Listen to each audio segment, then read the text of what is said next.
Yes, this is not clickbait.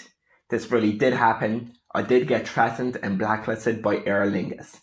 And this is the full story. So earlier in 2018, around the start of the year, I applied for a job with Aer Lingus, and I was doing a tourism with business course in college, which really helped me. It put me in the right career point, and the teachers helped me out with the application. Then through months of application work, I finally got into the start of summer. I didn't hear much from Aer Lingus, but roughly around July-ish area, they got back to me saying that I have gotten the position. If you want to know the whole story of how I got the position of being cabin crew in Aer Lingus, you can watch my video. I believe that I call it How I Became Aer Lingus Cabin Crew. And it was a really long video talking about the whole application process, all the different stages, all the interviews, what kind of questions you'd be asked, etc. And this video is the main source of problem for me. But let's backtrack a bit. After being offered a position, I got a call from Aer Lingus telling me about the whole process, that I'll need to do 5 weeks of training starting the next week. And after that training, I'll be in employment for 4 months. And there's no chance of getting any days off, and my work hours are set. Unfortunately though, I had my cruise planned and paid for in full, the one to Norway. This was a family holiday that we had wanted to do for years and was fully paid for now.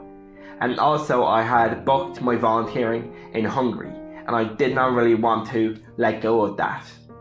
So because of these circumstances and the late notice nature of Aer Lingus, they got back to me right in the middle of summer, which is very late. So because of that, I declined the position for this year, and it was postponed to next year's application and recruitment process.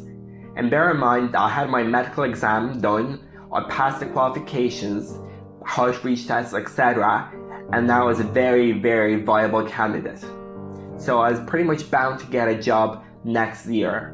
So where does this title of the video come in?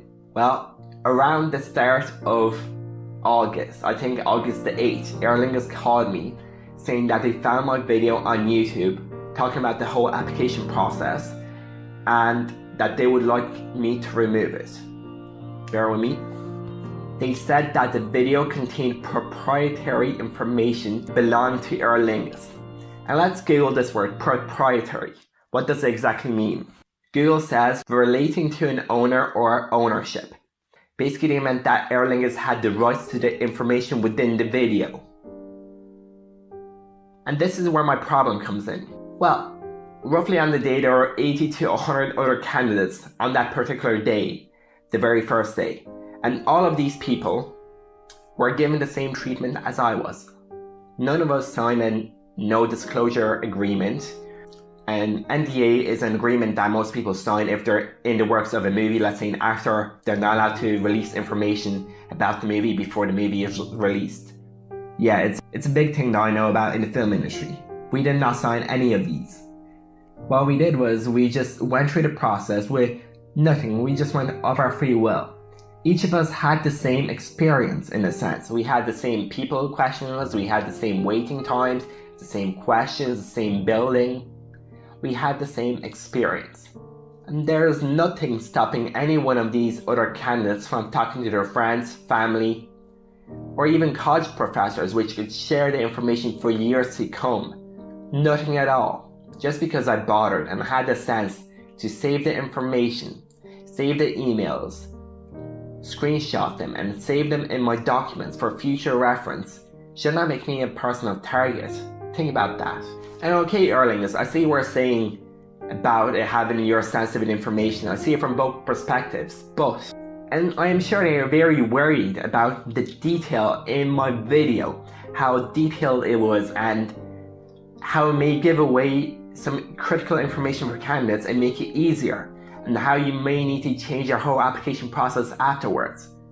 But this is your problem. It's not my fault for not putting an NDA in the process or prohibiting people from telling other people about the whole application. And this is the key word, telling. Bear in mind, in my whole video, there is nothing from Aer Lingus themselves. I did not take any photos of the physical premises. None of the photos are from Aer Lingus. They are all stock images. I did not take any videos or take any audio recordings of the actual people, of the interview room, etc. All of the information I provided was things that I recorded as notes on my phone after the day had occurred, and things that I remembered. And also, I talked to a few people who also had interviews, and they share their own experience. So, in a sense, we are all at fault and all should be guilty. But that's just getting ahead of myself. Let's get back to the key point of this video. Aer Lingus, bear with me. I did not break any guideline, any laws. I am very well aware. And when he called me at first, I thought about it. Should I actually remove the video and just save the hassle? Should I just remove it because I might annoy Aer Lingus? But then I really thought about it, and all the property within the video, all the intellectual property belongs to me. It's my creation, my work. And I went through the whole application process, which took weeks and months. It took hours to make the video as well. Like just the scripting took nearly 5-6 hours. And then compiling the notes and all the emails I screenshot, you probably realized I scribbled out the emails, the names, and the phone numbers. All sensitive information was deleted. There was nothing showing that it actually came from Aer Lingus. It could have been an email from Ryanair. Who knows, like, it could have been from anything. People watching the video are just taking my word and trusting me. And Aer Lingus, removing that video would put so much damage to me, and you'd probably just like see it as nothing at all, because I have my brand. I have a reputation to build. And with that is sharing and disclosing true information, true content that is very honest. You may have not also realized, but it's one of my most popular videos. It's in my top 12 or 15. And yeah, I have over 200 videos. So that's saying quite a bit. It's a popular video and source of new people to see my channel and just my content. This exposure for me is invaluable, as I am a very small channel and I need all the help that I can get. Another thing, if I removed it, people would question my credibility. I'm sure that I would get constant comments, why did you remove that video? Are you no longer with Aer Lingus? Did Aer Lingus, etc.?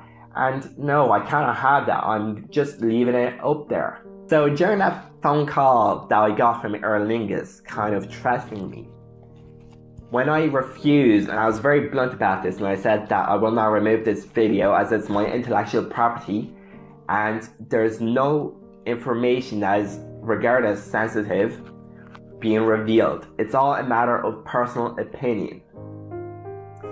So Aer Lingus did not like that, and I'm not having a go at the person who called me. I forget her name, so don't bother about that.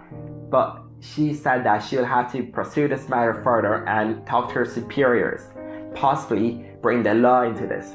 Bring the law into this. She wants to bring me to court. This is how bad it got. So as you can imagine, I doubted that they will pursue this matter further. She might have talked to her superior, but after they have watched the video and analysed it, they would realise that there is nothing wrong with it. I did not break any law at all. But Aer Lingus being Aer Lingus, they had to get up in my business again. So today, on the 18th of September, as you can see, and on this date, I received an email from apparently Aer Lingus. And let me read the email out to you. I'll even put it up on screen. Dear Michael, they misspelled my name. In all my other content, it was Michal. That's the first point of notice.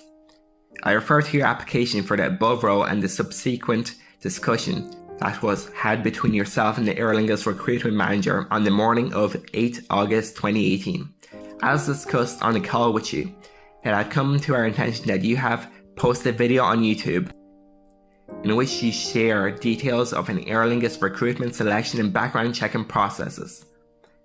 You were asked to remove this video as the details contain proprietary information belonging to Aer Lingus. It is noted that you were given a fair opportunity to remove this video, and yet you refused to do so. In these circumstances, we have decided that we will no longer keep your application in our holding pool for future vacancies. Regards, Aer Lingus Recruitment. Yep. Aer Lingus blacklisted me. I'm no longer getting a job with Aer Lingus. Oh, well, that's fun. And this is actually all hilarious to me because of the seriousness that they actually have and how far they pursued this little thing. Aer Lingus. To conclude this video, I'm not going to bash Aer Lingus. Aer Lingus, you may have kind of took it to the next level and went a bit too far for a very small matter, but it was your choice. You did what you felt was right. Okay, you blacklisted me, whatever. I'm going to talk about applying for a job and really looking into the contract, because it's small details. Like during the whole application process, I would check for tattoos, everything like that. Everything was fine.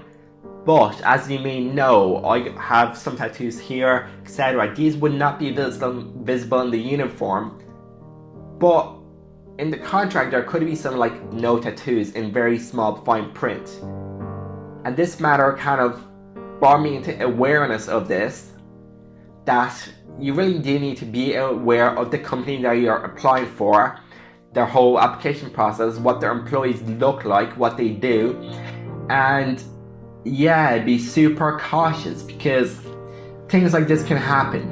And although I'm completely in my right to keep the video up, and which I will, it's very terrifying. Imagine if I had done something wrong.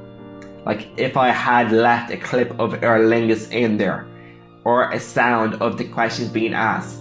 I would have been in very, very big trouble, legal trouble, and I could have been brought to court like so easily. But because I am so aware of my film industry, I was aware of my rights. But you may not be aware of your rights, so be cautious whatever you're doing. And if you're making videos or pictures or content online, either put it to private if you're not too sure about it, or double check it before uploading. And for you people who are not too sure if they apply to Aer Lingus anymore, I'd say if you want to, go for it. But there are so many other airlines that are a lot less stress-free, like Ryanair, WOW Air, Norwegian Airlines, British Airways, so many, and they're just growing. The pay and benefits are quite often a lot better, and you will not have to stress about these little matters that Aer Lingus brought to point. So yeah, do what you wish, and this has been my opinion and my intellectual property. Goodbye, Aer Lingus.